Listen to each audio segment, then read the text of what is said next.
பழைய ரூபாய் நோட்டுகள் செல்லாததால் மலை காய்கறி விலை வீழ்ச்சியடைந்துள்ளதாக நீலகிரி மாவட்ட விவசாயிகள் கவலை தெரிவித்துள்ளனர்.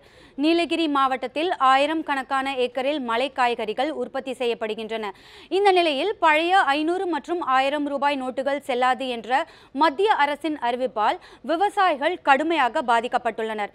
இதனால் உருளைக்கிழங்கு, கேரட், பீட்ரூட் உள்ளிட்ட காய்கறிகளை மேட்டுப்பாளையம் சந்தையில் விற்பனை செய்வதில் சிக்கல் ஏற்பட்டுள்ளதாகவும் 35 ரூபாய்க்கு விற்ற கேரட் 8 ரூபாய்க்கு விற்பனையாவதால் நஷ்டம் ஏற்பட்டுள்ளதாகவும் விவசாயிகள் தெரிவித்தனர். 500 நோட்டு தடை பண்ணியிருக்குது. எல்லா பேங்க்கில் கொடுத்து மாற்றுங்கன்னு சொல்லியிருக்கிறாங்க. இது எங்களுக்கு அறுவடை டைம் ஆகும்போது எங்களுக்கு பயங்கரமாக பாதிக்குது. பார்த்தீங்கன்னா உருளைக்கிழங்கு 700 ரூபா 800 தான் விற்கிது. எப்பயுமே இந்த டைமில் பார்த்தீங்கன்னா 1500 ரூபா 1400 விற்கும். இப்போ பார்த்தீங்கன்னா பணம் ரொட்டேஷன் ஆகிறதில்ல. வியாபாரி சொல்லி ஒரு இதுவும் இல்லை. பேங்க்லேயும் போனாக்க பணமும் தர்றதில்லை. இதனால் விவசாயத்துக்கு பயங்கரமான அடி.